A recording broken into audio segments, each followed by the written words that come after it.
Jika dia berada dalam prestasi terbaik, dia adalah pemain terbaik dalam pasukan. Jika dia bermain buruk, dia akan menjadi pemain kedua ataupun ketiga terbaik dalam pasukan. Itulah kata-kata Jose Mourinho ke atas seorang pemain legenda Chelsea, iaitu Super Frank Lampard.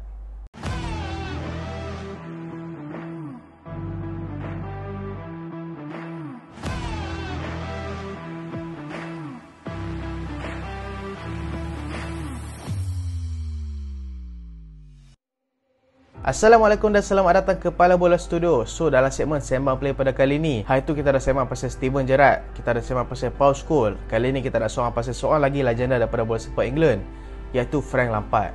Frank Lampard adalah seorang pemain legenda untuk pasukan Chelsea, yang lah ni kalau hangpa nak tahu, memegang rekod top scorer all time untuk pasukan Chelsea tau. Dan yang lagi menarik, dia ni bukanlah seorang striker, seorang midfield yang memegang rekod all time goal scorer untuk pasukan Chelsea. Dan selalunya tiap-tiap musim Lampard lah yang akan selalu menjadi top scorer untuk pasukan Chelsea. Berapa kali je play lain boleh pintas rekod goal scoring dia dalam satu musim untuk pasukan Chelsea. So kita nak tengok kehebatan Frank Lampard. Macam mana cerita dia? Jom kita tengok. Frank Lampard telah dilahirkan pada 20 Jun 1978, iaitu dia ni lahir dekat Romford, iaitu dekat England. Dan ayah Frank Lampard yang dikenali sebagai Frank Lampard Senior adalah seorang legenda untuk pasukan West Ham United. Dan dekat sekolah, Frank Lampard ni adalah seorang budak yang cerdik lah. Tengoklah muka Lampard ni pun nampak macam budak cerdik. Sebab kadang-kadang kita nak tengok orang ni cerdik, boleh tengok kot muka, betul tak? Tengok muka aku macam cerdik kan? Cerdik tak? Tak cerdik? Okey, kita lanjut. Walaupun Frank Lampard ni adalah seorang yang cerdik dekat sekolah, tapi dia ni daripada kecil lagi telah menanam cita-cita untuk menjadi seorang pemain bola sepak yang berjaya. Mungkinlah disebabkan dia ni membesar dengan melihat kehebatan ayah dia bermain bola sepak, tapi dekat sekolah, cikgu-cikgu dan juga kawan-kawan dia selalu remehkan cita-cita dia. Tapi Frank Lampard ni tak berputus asa. Dia tetap juga nak jadi pemain bola sepak yang berjaya. Dan akhirnya, pada usia 16 tahun, dia ni telah direkrut ke dalam akademi pasukan West Ham United. Dan setahun kemudian, pada usia 17 tahun, Frank Lampard ni telah direkrut ke dalam pasukan utama pasukan West Ham United. Dan nak memudahkan lagi Raja Lampard ni, waktu tu, yang jadi coach dekat pasukan West Ham United adalah pakcik dia, iaitu Harry Redknapp. Dan juga pembantu jurulatih adalah ayah dia sendiri, iaitu Frank Lampard Senior. So kita boleh kata kabel jugalah. Tapi bukanlah nak kata kabel, sebab Lampard ni memang padu. Tapi bila dia naik ke first team tu, bukan dapat main terus, dia ni dipinjamkan ke pasukan Swansea dahulu dan berjaya skor debut ketika berhadapan dengan pasukan Brighton. Dan semusim dipinjamkan ke pasukan Swansea, balik ke pasukan West Ham, membawa pengalaman dia main dekat pasukan Swansea untuk menjadi general dekat midfield pasukan West Ham United. Walaupun dia ni seorang pemain masih lagi sangat muda, tapi kematangan dia dalam mengumpan bola, ketenangan dia dalam mengawal bahagian tengah telah membuatkan dia ni selalu dipilih untuk menjadi kesebelasan utama. Tapi walaupun dia perform dekat West Ham, ramai juga fan yang tak suka dia. Sebab dia katalah Frank Lampard ni masuk first team disebabkan dia ni ada ayah dia jaga dekat situ. So dia kata Frank Lampard ni pakai kabel lah. Dia kata kalau dia ni bukan anak Frank Lampard senior tu, tak ada lah dapat masuk first team. Dan walaupun Frank Lampard ni bukanlah seorang pemain berbadan gempal, dia ni selalu diejek oleh fan-fan West Ham sendiri tau. Iaitu dia ni panggil dia adalah Fat Frank. Mungkinlah disebabkan rangka tubuh badan Frank Lampard yang besar, tapi dia bukan gemuk. Tak tahulah dia pun minum apa-apa kot kat stadium tu kan, sampai kata macam tu kat Lampard. Dah lah member perform, muda lagi, prospect player. Lepas tu dia pun kata macam tu pula dekat player tu. Dan aku tak faham lah apa yang penyokong-penyokong dia pun ni nak dekat Frank Lampard ni. Tapi walaupun musim sebelum tu mereka dapat nombor 5, musim depan tu West Ham teruk jugalah, dapat nombor 15 dalam liga. Dan disebabkan prestasi yang buruk tu, jurulatih West Ham tentu Harry Redknapp dan juga ayah kepada Frank Lampard Senior telah pun dipecat daripada kejurulatihan. So bila mereka ni dipecat, Frank Lampard pun apa lagi, dia pun caw lah juga. Dan Chelsea berjaya dapatkan dia daripada pasukan West Ham United. Tapi waktu tu Chelsea bukanlah satu pasukan yang kuat lagi lah. Chelsea waktu tu kuat lah, tapi tak adalah sekuat macam lah ni. Tapi lah ni tak kuat kan. Kuat macam tahun kebelakangan ni lah. Senang cerita macam tu lah. Waktu tu dia pindah ke Chelsea. Waktu tu Chelsea under Claudio Ranieri, yang jurulatih dan menang EPL dengan pasukan Leicester City tu. Bila dia pindah ke pasukan Chelsea, performa dia semakin menjadi-jadi tau. Sampailah kedatangan Roman Abramovich ke pasukan Chelsea, yang mengubah segala-galanya dekat pasukan Chelsea. Di mana tentu dia menggantikan Claudio Ranieri dengan coach baru daripada Portugal, coach muda yang sangat-sangat berbakat, iaitu Jose Mourinho. Roman Abramovich macam kita tahu seorang pemilik yang tak kedekut, yang memang selalu suka spend untuk pasukan Chelsea. Musim pertama je, Roman Abramovich telah spend sampai 120 juta pound untuk dapatkan player-player berkualiti. Musim kedua pun Chelsea spend juga, dapatkan player-player hebat seperti Didier Drogba, Peter Cech. Dan Lampard ni tipikal permainan dia adalah box to box untuk pasukan Chelsea, di mana dia ni selalu dribble daripada bawah untuk bawa ke atas. Walaupun Chelsea selalu spend dapatkan pemain-pemain bintang, mereka dapatkan midfield yang berkualiti, dapatkan attacking yang berkualiti, dapatkan winger yang berkualiti, tapi tetap Frank Lampard punya tempat dekat pasukan Chelsea tetap terjaga disebabkan kualiti dia memang terbukti memang bagus. Dan Lampard ni tetap menjadi pemain pilihan untuk pasukan Chelsea, tak kiralah under Mourinho ke, under Ranieri ke, under coach mana-mana ke. Sampailah dia berpindah keluar daripada Chelsea, dia ni still menjadi general kat midfield pasukan Chelsea. Dan Mourinho pernah beritahu, Lampard adalah Lampard.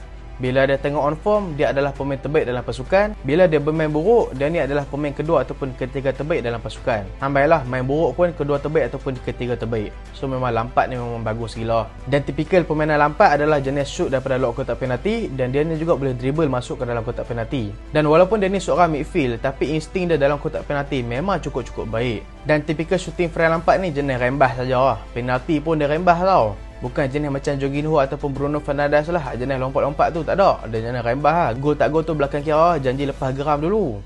Kita fast forward ke depan pada final UCL pada tahun 2008. Kesempatan pertama Frank Lampard untuk dapatkan trofi UCL. Macam kita tahu, trofi UCL adalah trofi yang paling diidam-idamkan oleh semua pemain, tak terkecuali juga dekat Lampard. So final UCL 2008, pasukan Chelsea dihadapkan bertemu dengan pasukan Manchester United. Yang waktu tu Manchester United tengah prime lah. Dan walaupun Manchester United berjaya dapatkan gol pertama melalui jangan Cristiano Ronaldo, tapi Frank Lampard menjadi hero apabila berjaya menyamakan kedudukan dalam game tu dan sampai berjaya mengheret ke masa tambahan dan sampai menuju ke penalti. Tapi sayang, mereka gagal untuk menang dalam kompetisi kali itu disebabkan mereka ni kalah melalui penonton penalti, dan salah satu punca dia adalah John Terry yang gagal menyempurnakan sepakan penalti tu. Walaupun Frank Lampard kecewa, hidup tetap kena diteruskan lah. Dan peluang kedua pun tiba pada 4 tahun kemudian, iaitu pada UCL Final pada tahun 2012, di mana Lampard sekali lagi memimpin Chelsea dalam final waktu tu. Dan kalau hampa nak tahu, waktu tu Chelsea bukanlah dalam keadaan baik, sebab mereka ni baru je pecat coach mereka, iaitu Andre Villas-Boas, disebabkan prestasi mereka yang tumbang ambing dalam EPL. Tapi walaupun prestasi mereka yang tumbang ambing dalam EPL, prestasi mereka dalam UCL pun boleh dikatakan agak baik. Dan waktu tu yang ambil alih sebagai jurulatih adalah Roberto Di Matteo, iaitu asisten Andre Villas-Boas dan tu. Dan secara mengejutkan, pasukan Chelsea ni berjaya singkirkan pasukan Barcelona dekat semi-final tau. Antara semi-final terbaik lah yang pernah aku saksikan. Dengan gol last minute yang cukup drama daripada Fernando Torres tu, berjaya untuk singkirkan pasukan Barcelona daripada UCL. Walaupun dalam dua-dua game pasukan Barcelona berhadapan dengan pasukan Chelsea, Barcelona memang total control game, tapi Chelsea lagi efektif daripada segi converting chance. Tapi walaupun mereka berjaya kalahkan Barcelona dekat semi-final, mereka ni kena berhadapan dengan pasukan Bayern Munich, iaitu gegasi daripada pasukan Jerman yang cukup kuat tentu. Ada player macam Robben, ada player macam Ribéry, Schweinsteiger yang masih lagi perform. Tapi bila dah kata rezeki tu rezeki juga. Walaupun Bayern Munich berjaya mendahului terlebih dahulu, tapi Chelsea berjaya menyamakan kedudukan pada saat-saat akhir melalui tandukan kencang daripada Didier Drogba. Bila dah skor gol penyamaan tu, masuk sampai ke penalti, dan lain kali Chelsea berjaya menang melalui penentuan sepakan penalti. Yang mana bagi aku perlawanan tu adalah antara perlawanan terbaik lah yang kita perlu ingati. Sebab waktu tu Peter Cech memang on form gila lah.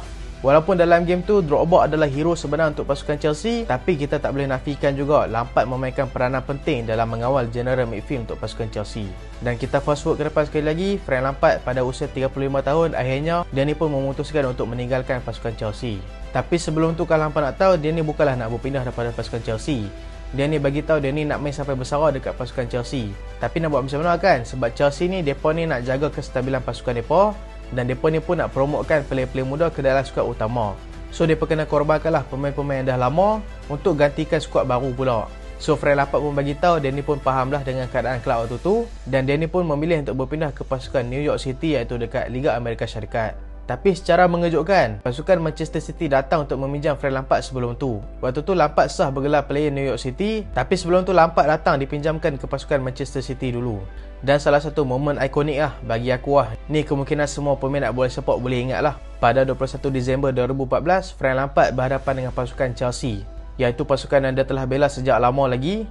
Dan walaupun tak start sebagai first 11, waktu tu Chelsea tengah ligan untuk dapatkan title, Manchester City tengah ligan Chelsea untuk dapatkan title juga. Dan dalam game tu, Andreas Schürrle telah berjaya menjadikan gol pendahuluan untuk pasukan Chelsea. Dan Frank Lampard dimasukkan pada separuh masa kedua, dan secara mengejutkan Frank Lampard masih lagi berbisa berjaya menjadikan gol ke atas pasukan lawannya. Bukan pasukan Manchester City, melainkan pasukan Chelsea sendiri. Hang bayanglah bekas player hang yang dah lama dah main dengan pasukan hang score against hang. Tapi Frank Lampard tak celebrate lah gol tu, dan aku rasa fan-fan Chelsea tak ramai pun sakit hati dengan gol tu. Sebab musim tu Chelsea menang EPL. Dan Frank Lampard ni memang terbuktilah dia ni memang sayang gila lah dekat Chelsea. Takkanlah dia nak celebrate, betul tak? So selepas habiskan tempoh pinjaman dekat pasukan Manchester City, Frank Lampard pun berpindahlah ke pasukan New York City dan bermain 2 musim dekat situ sebelum memutuskan untuk gantung buk dia ataupun bersara. Thank you. Thank you.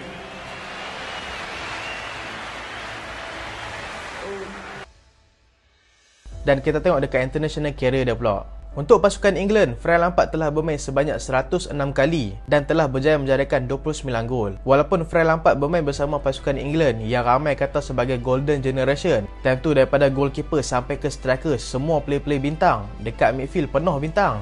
Tapi sayang dekat England, Frank Lampard ni tak pernah capai chemistry yang diharapkan dengan Steven Gerrard iaitu kapten Liverpool. Dan salah satu faktor England ni tak berjaya dalam kompetisi besar adalah disebabkan ego dalam tim tu lah. Bila ramai sangat star dalam pasukan tu, membuatkan mereka ni sukar untuk dibendung. Tapi yang paling sayang, chemistry gagal dicapai lah antara Frank Lampard dan juga Gerrard. Hambaylah kalau dua-dua ni ada kesefahaman yang cukup baik, mestilah England kemungkinan besar akan conquer semua competition. Momen yang paling diingati ketika Lampard menjadi player England bukanlah momen yang indah, di mana gol yang dijadikan dia ke atas pasukan Jerman dalam Piala Dunia 2010 telah dibatalkan oleh pengadil, walaupun jelas bola tu dah masuk ke dalam gol. Dan gol ni lah salah satu faktor sebab apa lah ni FIFA adakan VAR. Dan walaupun tak menang apa-apa trofi bersama pasukan England, Frank Lampard tetap menjalankan tanggungjawab dia untuk bermain dengan baik bersama pasukan England.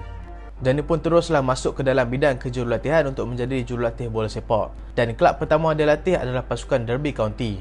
Dan pada musim 2018-2019, dia ni hampir-hampir berjaya menang playoff dekat final bersama Derby County. Tapi sayang dikalahkan oleh pasukan Aston Villa time tu. Rekod dia bersama Derby County kita boleh kata baik jugalah. 57 game dia jaga pasukan Derby County, menang 24 kali, seri 17 kali dan kalah hanya 16 kali sahaja. Dan selepas prestasi yang cukup baik bersama pasukan Derby County, Chelsea pun tertarik dengan bakat Frank Lampard sebagai seorang jurulatih. Sebab Frank Lampard kalau hampa nak tahu, dulu dekat kelab, walaupun dia ni bukan seorang jurulatih, dia ni adalah antara player yang paling genius tau dekat pasukan Chelsea. So dengan tengok kehebatan Frank Lampard ni daripada segi IQ dah, so Chelsea pun ambil lah dia sebagai jurulatih. Dan tu kalau hampa ingat balik, Chelsea waktu tu tengah kena sekatan transfer, iaitu dia pun tak boleh spend apa-apa duit. So memang cabaran besar lah untuk Frank Lampard bersama pasukan Chelsea, di mana dia kena gunakan player-player yang sedia ada. Waktu tu lah kita nampak munculnya player-player macam Reece James, macam Mason Mount, macam Tammy Abraham yang start perform bersama pasukan Chelsea under Frank Lampard. Walaupun prestasi pada musim pertama Lampard bersama Chelsea boleh dikatakan baik juga, dan pada musim depan selepas mempamerkan prestasi hebat bersama pasukan Chelsea tanpa transfer, so Roman Abramovich pun bagi dana besar kepada Frank Lampard iaitu 250 juta pound. Di mana dengan hasil itulah Frank Lampard telah dapatkan pemain-pemain berkualiti seperti Kai Havertz daripada pasukan Bayer Leverkusen, Edward Mendy dan juga Timo Werner. Dan aku rasa disebabkan signing-signing besar yang dilakukan oleh Lampard ni lah membuatkan dia ni gagal dekat pasukan Chelsea. Sebab bila dia main tanpa transfer, expectation dekat pasukan Chelsea rendah. Tapi bila dia dapat dana transfer, so mereka ni expect dia ni akan dapat melakukan lebih baik untuk pasukan Chelsea. Tapi sayang, expectation mereka gagal. Prestasi Chelsea memang teruk under Lampard. Walaupun mereka ni bermain baik dalam UCL, tapi dalam EPL mereka ni agak teruk juga, agak struggle. Dan Frank Lampard ni boleh kata barang jugalah. Contoh macam pernah gaduh dengan Klopp, pernah gaduh dengan bekas coach dia sendiri iaitu Jose Mourinho. Tapi apa yang membuatkan Lampard ni adalah seorang coach yang special. Walaupun taktikal dia ni biasa-biasa je, tapi dia ni selalu menaruh kepercayaan dekat player-player muda yang dia latih. Dan Lampard dekat Chelsea terbukti masih lagi awal untuk menjadi coach pasukan Chelsea. Roman Abramovich terpaksa pecat Frank Lampard ni selepas baru 18 bulan menjadi coach. Dan pemain-pemain selalu komplain tau, yang Frank Lampard ni selalu bagi arahan yang tak jelas. Dan yang paling ketara dalam sistem permainan Chelsea kalau orang tengok betul-betul adalah back four Chelsea. Back four Chelsea selalu tak teratur dan selalu terabuk bila kena attack. Dan cara permainan Lampard ni adalah high pressing, tapi kalau main high pressing bila defending hantar susun pun tak guna juga. Dan bila dia jadi coach Everton pun masih lagi sama. Tapi aku rasa Lampard ni masih lagi perlukan banyak pengalaman lagi. Dia ni adalah legenda Chelsea kalau kita tengok daripada segi pemain. Dan Lampard kemungkinan besar akan menjadi seorang jurulatih yang cukup baik pada masa hadapan, disebabkan dia ni ada IQ yang tinggi, tapi mungkinlah masih lagi kena belajar banyak pasal taktik dan kena tambah banyak lagi pengalaman. So mungkin one day dia akan jadi coach yang baik juga untuk pasukan bola sepak. So itulah kisah pasal Frank Lampard, antara midfield terbaik yang pernah dilahirkan oleh pasukan England yang bermain bersama pasukan Chelsea. Nanti insyaAllah kita akan buat video comparison antara tiga midfield ni iaitu Frank Lampard, Paul Scholes dan juga Steven Gerrard. Kita nak tengok siapa lagi padu.